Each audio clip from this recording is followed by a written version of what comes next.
Hey everybody, I'm Mama Baird and welcome back to the channel. In today's video, I have a what we eat in a week for you.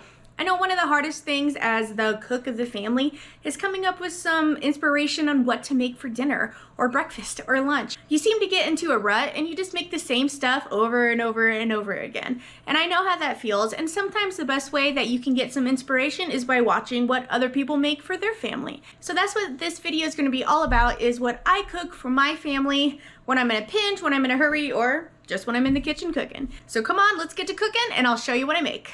Alright everybody, for today's breakfast, I'm going to be utilizing some of my home canned hash that I made. I'm going to put some bacon grease here in my hot cast iron skillet. I have some frozen peppers and onions here. I like to freeze them in snack size portions, which is like perfect for one meal.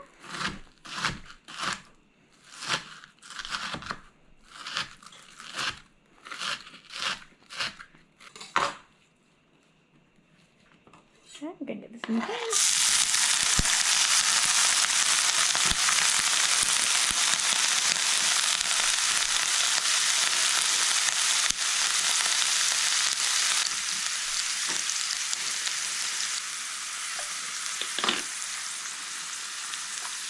There's what our hash looks like. And this is just corned beef blended up with raw diced potatoes, and then you pressure can these for meat times, and then you have your own homemade hash.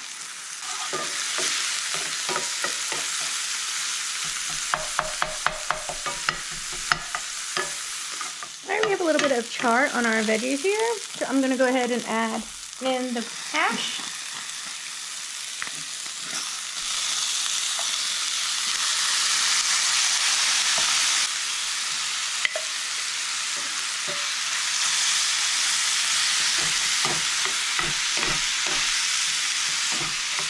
I still have my heat on like an 8, got it pretty high.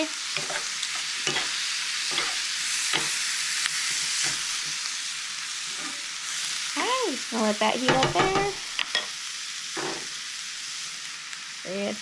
Twist that one a little longer. Alright, this has just been cooking away. I seem to have a hot spot here in the back. So I'm going to give this a taste just to make sure the seasoning's good. Let's get a potato and a beef here. Oh yeah, that looks like a good bite. Yeah, that's really good. Needs a little seasoning. I'm going to put some garlic powder on there.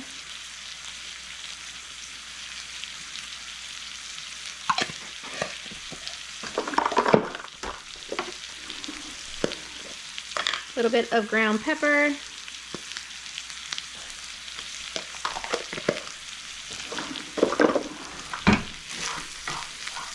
It's pretty salty from the corned beef, so I'm not going to add any salt to it. Potatoes taste pretty good.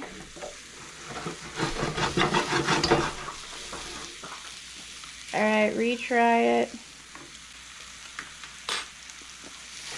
Oh yeah. Much better.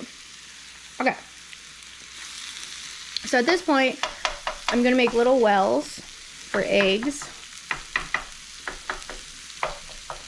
Let's see if I can do this.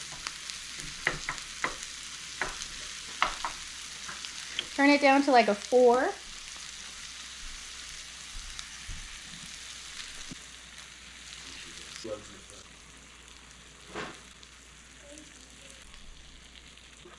My husband doesn't like runny eggs, so I'm gonna pop a few of them, and then the rest, just gonna put a lid on it and let that steam while we continue to work on our toasty bread. It's been cooking for about 4 minutes. You can see the ones that I broke versus the ones that I didn't, and they've just been steaming, so I'm going to keep the lid on there and cook them another 2 minutes, and then they're done.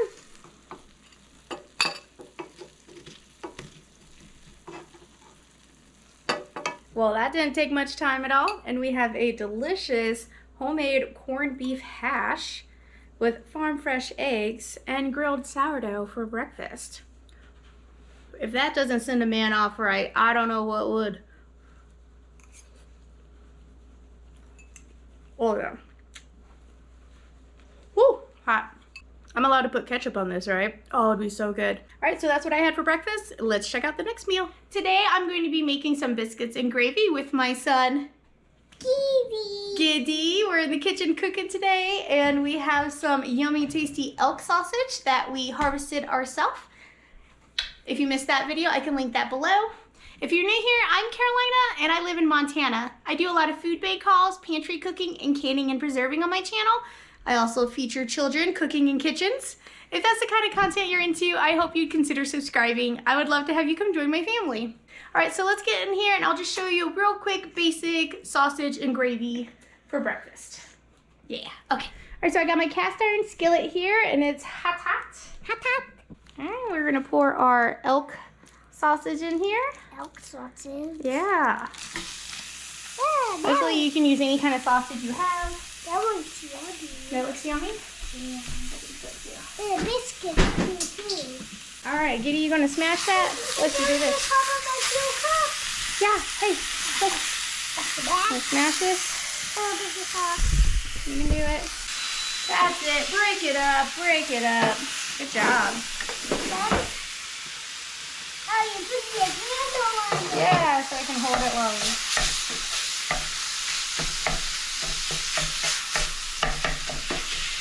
That keeps us from getting them off. Yeah. All right, so we're mixing that up. Now I have my heat set at very high because you want to really brown this meat. You don't just want to get it brown and cooked. You want to brown it. So it's called the Maillard effect, where you get that caramelized, crispy goodness. And that's the same kind of things that MSG is trying to replicate, is that flavor. So if you take your meat and really take the time to get that browned effect to it, you'll get that flavor that us humans just crave. And that works with any kind of meat. So we're just gonna sit here and let this really get a good sear on it. We got flour here, as well as some home canned milk. Now you could use shelf stable milk, evaporated milk, just regular milk from the fridge. This is milk that I have canned myself. It's been sitting on my shelf for over a year and it's in perfect condition. What do you need? Let's switch to, let's crank this up a little higher. Yeah. Alright, so we still have a little bit of liquid in there, and that's just any moisture in the meat cooking off.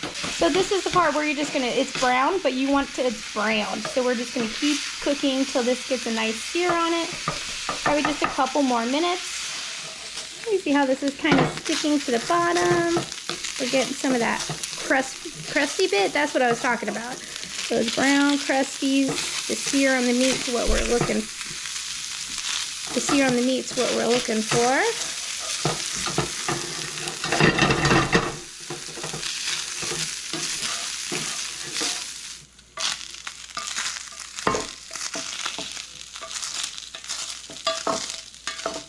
All right, we got a majority of our meat out. Got bacon grease here. Gonna use that to make a roux. So a roux is just any kind of fat and flour mixed together. It has a meat on it, Mama. That's okay. What's that? More bacon grease. I'm gonna do about 3 tablespoons or so of bacon grease. And then we'll do equal amount of flour.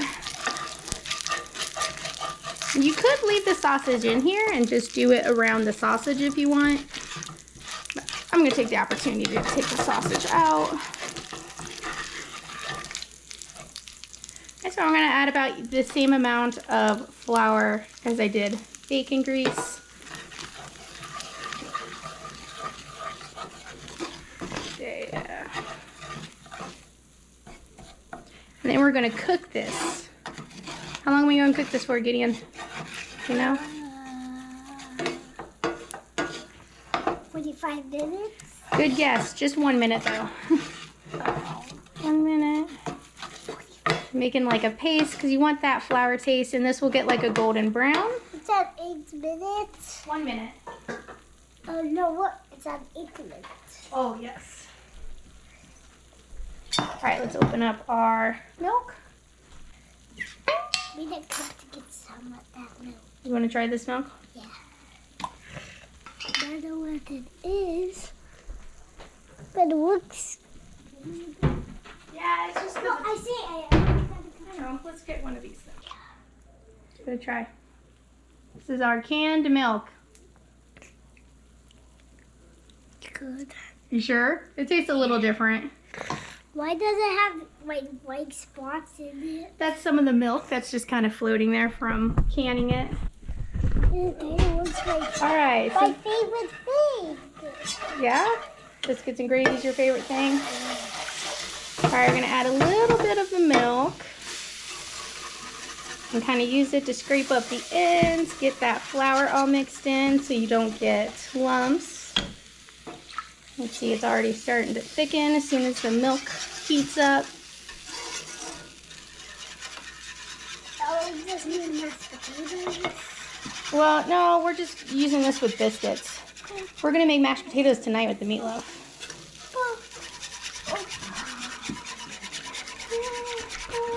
And that was about 3 cups of milk. You want to whisk it, Giddy? Yeah. Give me the whisk. Why is it all just milk? Because it's got to thicken up, we got to wait for that flour. Flour is what thickens up the milk, the gravy. Add some, what's this we're adding? I don't know. Pepper. Pepper. Wow, look, Mama. I spilled some. Oh, you sure did. You got to go nice and slow. And then what's this we're adding? Salt. Salt. Good. We'll add a little bit and then we can always add more later. It's hot. Alright, so we're roasting that. Then we're going to take some biscuits here. This is just some pre-made frozen biscuits I have in my freezer. Clump these. I like biscuits. You going to eat a whole biscuit, Kitty? Yeah. Yeah, you can eat a whole one yourself? Yeah. They're kind of crumbly, but that's okay. Perfect for our smothering and gravy. See my water bottle right here? Yeah, It's red and dark and light blue. it is. Oh, yeah. Alright, this is thickening up now, and I've just had this on a 7 the whole time. Alright, you see how this has thickened up? Oh, that looks good.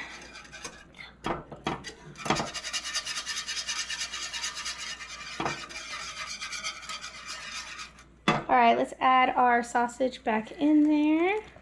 Why? Because it's sausage gravy. Gotta have the Why? sausage. Why? I'm gonna turn this off. And then we'll give this gravy a try.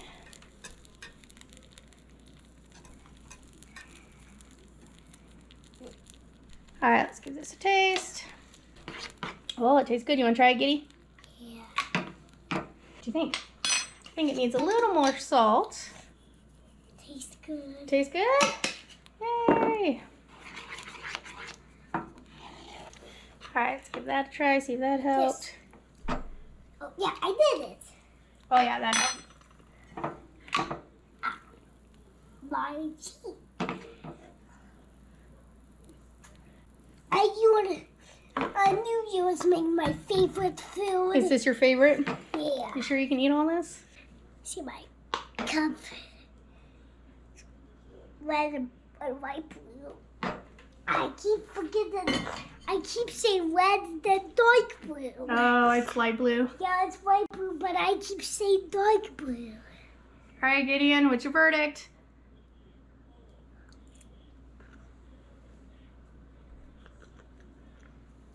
Yay, it's delicious. I guess, and that's all she wrote. Now we have this super tasty, delicious sausage, biscuits, and gravy that didn't take anything to whip up. It's so easy. A 5-year-old can do it. For today's lunch, I'm going to be making this Zatarain's dirty rice. I have some home canned beef here that I'm going to be using. But if you don't have home canned beef, then you can always use ground beef and just cook it up and go from there. Or you could always use sausage, pretty much any kind of meat you want. On my home canned beef, I like to add peppers and onions to the bottom of it, so that's why you see that in there. I didn't bother draining any of the juices. I figured I'm just going to let this thicken up, and that'll add more flavor to the dish, because I'm going to be needing to add water anyway, so might as well use the juice that comes with the canned meat for more flavor. So you're just going to pour the packet in there. This was a pretty old one that I needed to get used up. So some of the seasoning is very clumpy. So you really want to make sure that you get that broken up because you don't really want to bite into a clump of seasoning. That's no fun.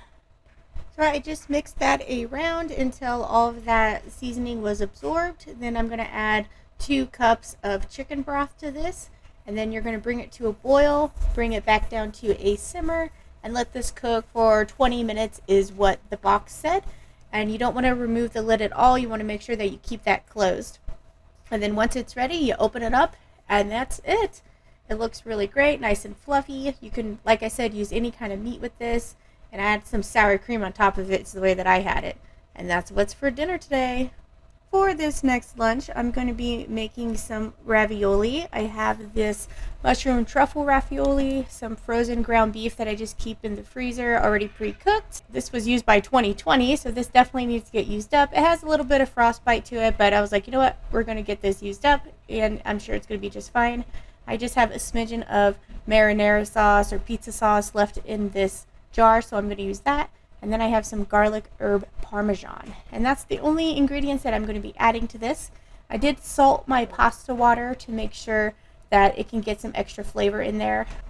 And then I'm going to add my hamburger in with the ravioli at this point so that way it can get cooked because I'm just going to be adding sauce to this and it won't really have a chance to heat up. Now I'm just going to boil this for a couple of minutes, like 5 minutes until the ravioli start floating in the water. Get that drained off, and then just use whatever sauce you have to flavor this. It's really any kind of sauce. Alfredo would be good, marinara. So I'm just throwing that in there and then adding the garlic parmesan cheese. We're going to get that mixed up. That's the only cheese I'm going to put in here. Don't mind my cameraman there. He's in training. And then I'm also going to add a little bit of olive oil just to add a little bit to keep it from sticking. And that's all she wrote. So that's what we're having for lunch today. For this next one, we're going super simple, and I just have some hot dogs and some tortillas and cheese, and we're going to do some hot dog roll-ups. This is actually the first time I've ever made this for my kids, and it went over really well. They really liked it. So I just heating up some hot dogs in my cast iron skillet, and then I'm going to use the same skillet to heat up my tortillas. You could do any kind of tortillas you like. My kids like the green ones too because those are kind of fun. But really, they don't take long to heat up. And then I'm going to put some cheddar cheese here. You can use whatever kind of cheese you have on hand. American cheese always goes well with hot dogs. But I'm just going to use good old-fashioned cheddar because I get my mild cheddar at Costco. It seems to be the cheapest place I can find cheese. So I'm going to put a lid on this to cover it so that way the cheese can melt. And then you just put the hot dog in the middle, give it a roll. And then I like to keep it on the seal for a couple minutes so that way it kind of keeps it from unrolling. To serve this, I just cut it in half and did ketchup and ranch, and that's all we had for lunch that day. For this next dish, I have some butternut squash ravioli in my freezer I'm going to cook up. So I just have some hot water here, and I'm just going to put them straight in there to bring them up to temperature. I am going to break up some of that bigger chunks so they can cook a little more evenly. So I did go ahead and salt this water as well so it would get some flavor to it. So this has been cooking for about 5 minutes now. One of them broke open here a little bit, but that's okay. I'm going to get this strained off and then get some of this sauce. It's sun-dried tomato Alfredo. Got it for clearance for $1 at Walmart. So I'm going to use this as my sauce for it.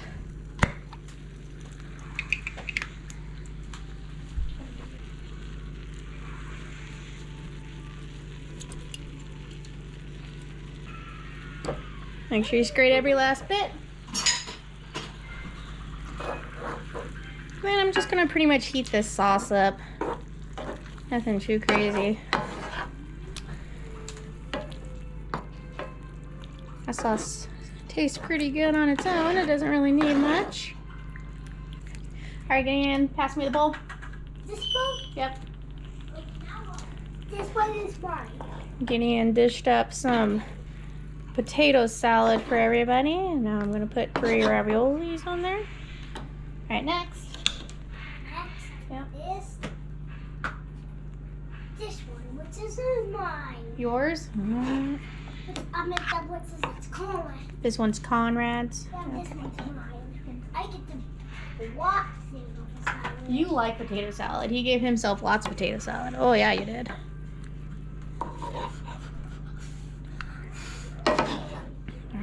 And that's what the kids are having for lunch today. I hope those dishes gave you some inspiration for the different meals that you can cook for your family. Please, if you have any ideas on what you can make or a go-to dish that you like to do for your family, please leave it in the comments below. Thank you so much for watching, guys, and we'll catch you next time. Bye-bye.